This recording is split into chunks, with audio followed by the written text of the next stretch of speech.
Ahora sí, don Luis Benavente, que nos está esperando y le agradecemos como siempre la gentileza. Él es el máximo ejecutivo de Vox Populi, está con nosotros junto a su taza de café. ¿Cómo está, don Lucho? Muy buenos días, gracias por atendernos. Buenos días, Ricardo, Raúl, un gusto saludarlos como siempre. Bueno, ¿cuál es el análisis que tiene sobre este nuevo gabinete ministerial con la presencia de 8 mujeres y lo más llamativo tanto en la jefatura del gabinete como en el Ministerio de Defensa?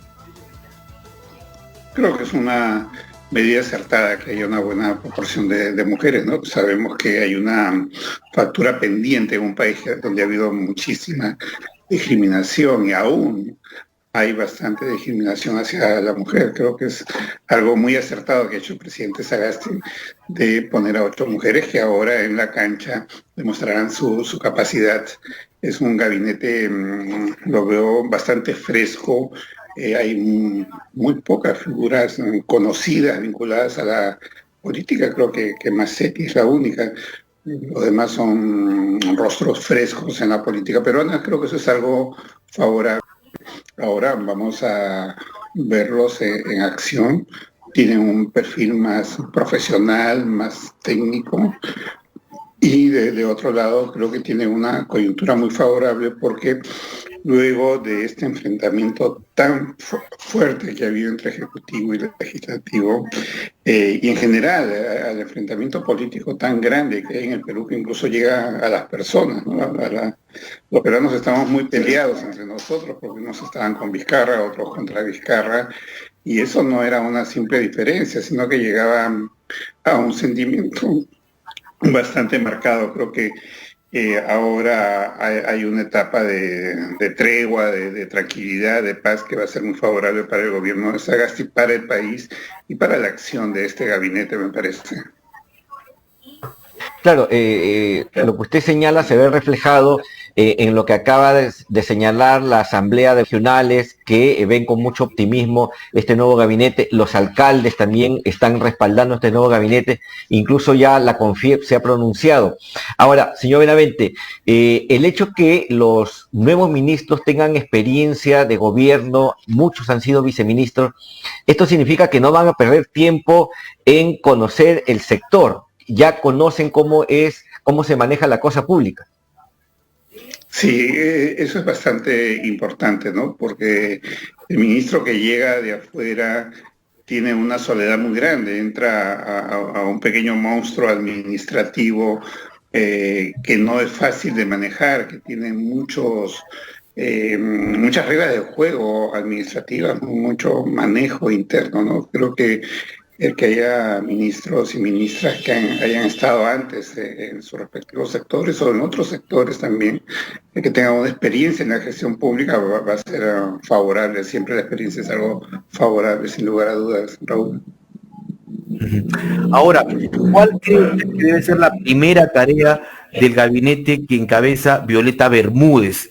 ¿Hacia dónde debe enfocar su atención? ¿En el tema político o en el económico? ¿Dónde tiene que estar, digamos, el primer eje medular? Bueno, creo que el tema político es para la vocera principal, que es para la nueva presidenta del Consejo de Ministros y para el mismo presidente de la República. Creo que los ministros deben enfocarse prioritariamente a temas de agenda fundamentales. Hay un gran objetivo para este gobierno que ya se le ha llamado, se le ha etiquetado como un gobierno de transición. Entonces es obvio que debe garantizar la transición democrática, dar facilidades a los organismos electorales para el cumplimiento estricto de la agenda electoral, pero no debe limitarse a ser un gobierno de transición. Tiene un tiempo de acción, prácticamente 8 meses, en los cuales debe impulsar el resurgimiento de la economía, del empleo, del trabajo formal e informal, y hacer programas muy intensivos para esto. No me refiero a programas tipo Reactiva Perú, que benefició principalmente a las grandes empresas con créditos millonarios a tasas muy preferentes. Me refiero al impulso de ese más de 70% de peruanos del sector informal, donde está esa gran fuerza de trabajo creadora, innovadora en el país, ¿no? Y que es la que está en la peor situación tras esta pandemia que donde incluso los informales han perdido trabajo, han perdido mercado, porque al caerse la economía formal cae la demanda y hay menos consumo de servicios que ofrecen los informales. Creo que a ese sector debe estar dirigido un gran esfuerzo, y eso involucra al Ministerio de Economía, al Ministerio de Integración y Desarrollo Social, al Ministerio de la Mujer, al Ministerio de Trabajo, al Ministerio de la Producción. Es algo transversal, no es algo solo de un sector. Creo que allí debe estar la gran atención, por cierto, junto con la mejora sustancial y rápida del sistema sanitario, y tomar las precauciones en todo sentido, tener un plan estratégico que sea conocido por todos y un plan ante la eventualidad de un rebrote de coronavirus en el Perú, que ha costado hasta la fecha más de 85.000 muertes. Dicho sea de paso, el nuevo gobierno debe reconocer el número real de muertes, si no quedamos con ese número que no refleja la realidad, del de 35 o 36.000 muertes. Es suficiente que sea un indiscutible técnico que conoce el MEF muy bien. También un ministro de Economía debe tener muñeca política para poder negociar temas de su sector con los gremios empresariales, con las demandas de los trabajadores. ¿Tiene que haber este binomio? Sí, sin lugar a dudas, ¿no? Porque hay mucha presión sobre el Ministerio de Economía y Finanzas por la asignación de las partidas presupuestales, que obviamente son escalonadas. Estamos en un momento muy difícil. El presidente Sagasti, el día que asumió el mando, dijo que había una caída del 30% en la recaudación fiscal. Eso es una cantidad demasiado alta. No tengo el número a la mano, pero puede ser 35 o 40 mil millones de soles de caída. Y a la vez sabemos que ha subido el gasto, porque ha habido muchos programas de apoyo social, o el programa Reactiva Perú, que han significado de tal manera que en el país ha subido mucho el gasto y se ha reducido los ingresos. Y a la vez hay muchas presiones y temas pendientes. Es un tema complicado para el ministro de Economía. Usualmente un buen ministro de Economía o ministra de Economía es alguien que sabe decirle no al presidente. Eso es muy importante. Muchas veces los presidentes están tentados a gastar. Aunque creo que no es el caso de Sagasti, porque él habló el día de asumir el mando también en su discurso inaugural, que había que atender las demandas, las necesidades sociales, pero también con un equilibrio fiscal, ¿no? Y yo creo que eso ha sido un buen punto de parte de Sagasti, porque esa crisis fiscal debe ser sincerada para comenzar, porque cuando se ha hecho gastos necesarios, seguramente no se ha dicho, me refiero a gastos por la pandemia, no se ha dicho cuál es la fuente de financiamiento, lo cual es un error grave, gravísimo, ¿no? Es como una casa, si se gasta más de los ingresos, luego hay problemas, vienen los desahucios, vienen las deudas, luego no podemos dormir tranquilos. Así es, la economía nacional es así. Entonces, eso es un reto para el ministro de Economía. Don Lucho, si bien han cesado ya las protestas, las movilizaciones, ayer vimos una marcha de la CGTP, algunos sectores estudiantiles y juveniles. El próximo tema en agenda es el de una asamblea constituyente, según quienes todavía siguen movilizándose.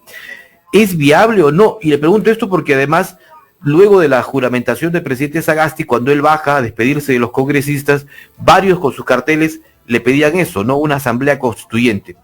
¿Es vital, es importante, es necesario una reforma total a la Carta Magna en la actualidad?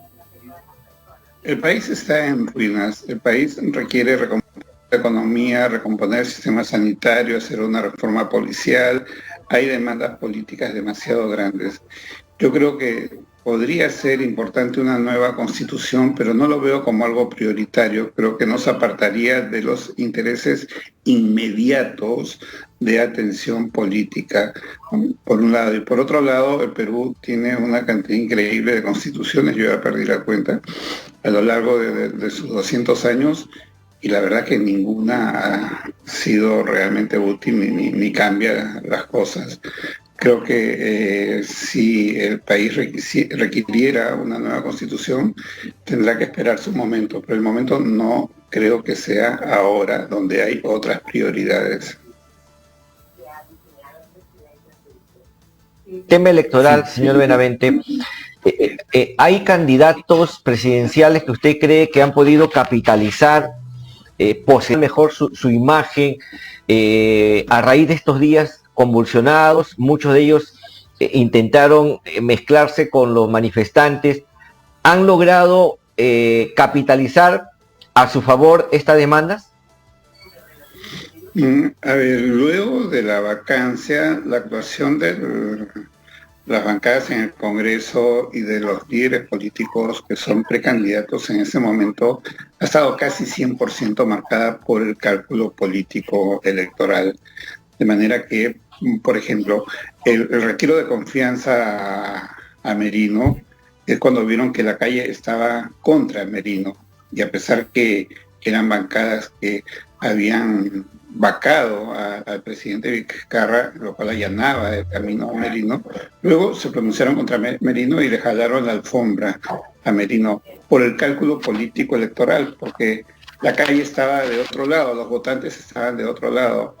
Ahora la calle y los votantes le han dado el agreement, la venia, el visto bueno al presidente Sagasti, entonces no se van a enfrentar porque sería políticamente incorrecto y no les daría beneficios electorales. En ese contexto, pensemos que la cantidad de votos va a ser igual, entonces si uno pierde, lo que pierde uno irá a otro, hasta cierto punto. En ese contexto, pues entonces, aparentemente, digo aparentemente porque esto hay que confirmarlo y las tendencias electorales no son una ecuación simple. Aparentemente Julio Guzmán ganaría su pequeño partido de solo 9 de 130 representantes. De sus filas salió el nuevo presidente del Perú, votó en contra de la vacancia y eso le dio un protagonismo, ¿no? Pero también, por otro lado, la gente tiene en la retina esa imagen de él corriendo tras un incendio en un edificio de Miraflores, que no le ayuda mucho, que va a quedar imborrable, ¿no? Entonces la gente pondrá en la balanza ambas cosas, ¿no? El que estuvo en contra, su partido, el que estuvo en contra de la vacancia, y por otro lado esa imagen de Guzmán corriendo después de iniciar un incendio en un departamento de Miraflores. Tal vez Forsyth gane, no sabemos todavía cuán sólido es el voto de Forsyth, porque él acumuló intención de voto porque estaba prácticamente en campaña, utilizó algunas cualidades, su juventud, su carisma, el ser un personaje popular, pero arquero de Alianza, etcétera, pero no sabemos cuán sólido es eso, porque en ese momento no había un escenario competitivo presidencial que ahora sí comienza a configurarse, aunque sea interrumpido por los sucesos de la última semana. Por otro lado, ¿quiénes pierden? Perdería Acción Popular, que digamos con Merino estuvo en la primera línea del proceso de vacancia en 2 oportunidades, y perdería Alianza para el Progreso, porque se atribuye a ese partido la decisión final de la vacancia, porque fueron sus miembros que cambiaron, eran 20 votos que cambiaron de opinión y dieron el triunfo a la vacancia. Ha sido una buena movida, la que ha hecho la señora Carmen Omonte. Se quiere de alguna manera desprender, desligar de la responsabilidad que tiene su partido frente a la vacancia. No, yo no estoy de acuerdo con eso, porque creo que el país requiere institucionalidad. Si cada vez que en un partido hay un movimiento contrario al que cada individuo, al que cada militante quisiera, y su solución es renunciar, entonces renunciamos todos y seguimos con una política no institucional. Yo nunca estoy de acuerdo con que cuando las cosas se compliquen, la primera reacción sea una renuncia, porque esa renuncia trae consigo más un interés personal que un interés partidario. No considero que haya sido una buena movida. Bueno, probablemente Acción Popular y Alianza para el Progreso resulten ser las agrupaciones más afectadas, a las que le pase factura a la gente, a tal punto que ayer ya hubo una protesta en el propio Paseo Colón dura, pues, pidiendo la destitución o el retiro del propio Merino. El Congreso además alista, don Lucho, una investigación a Manuel Merino. La presidenta, la flamante presidenta, ha dicho que no se descarta incluso su desafuero. ¿Podrían ser así de duros los parlamentarios, digamos, de alguna manera para congraciarse con la gente, tomando en cuenta que la encuesta ayer de Ipsos Apoyo ha sido, pero durísima, implacable contra el Congreso? Bueno, yo entiendo, hasta donde conozco y tengo información, que es un Congreso legítimo. No se puede discutir la legitimidad de este Congreso. La decisión de la vacancia fue una decisión válida, constitucional, jurídicamente aceptable. Fueron 105 congresistas que votaron a favor de la vacancia. De tal manera que no veo ninguna razón para iniciar un proceso a Merino que no sea el ansia política de subirse al coche ganador o el populismo de sintonizar con la calle. Pero va a depender de lo que diga hoy el Tribunal Constitucional, don Lucho. Sí, bueno, pero pensemos que todo es cuestión de interpretación. Hay contradicciones. Cuando hubo 2 procesos para vacar a Kuczynski, el señor Vizcarra no se pronunció en contra de eso. Más bien, para el segundo proceso se reunía con Keiko Fujimori pensando en ser el sucesor, y allí la vacancia era correcta, ahí la calle no dijo nada. Y las circunstancias para Kuczynski no eran como las de Vizcarra. Vizcarra tenía mucho más cargos en capacidad moral que Kuczynski. Y entonces ahí hay una contradicción. Lo que pasa es que la corriente está por un lado y montarse a la corriente no creo que sea tampoco lo más democrático. A propósito de la última encuesta de Ipsos, en redes mucha gente se pregunta, a mí nunca me han consultado las encuestadoras, ¿de dónde salen las encuestas? ¿Cómo se hace una encuesta en pandemia en un solo día? ¿Cuáles son los parámetros técnicos? Bueno, no sé cómo están haciendo las encuestadoras. En detalle entiendo que están combinando técnicas por teléfono, etcétera.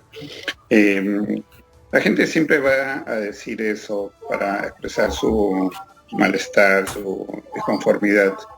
A ver, le cuento, el año 36, cuando se descubrió el método muestral, en Estados Unidos ya había una cantidad muy grande de electores, y Gallup encuestó solo a 3.000 norteamericanos y acertó el triunfo de Roosevelt, el segundo triunfo de Roosevelt.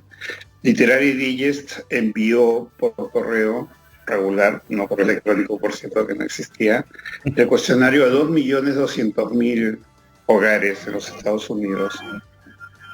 Claro, muchos se animan y mandan la respuesta. Ganó el resultado, coincidió el resultado de Gallup, el estudio muestral, y ese es un tema científico, la representatividad de la muestra. Cuando una muestra tiene una estructura proporcional a la estructura del universo, lo representa, esta muestra representa el universo.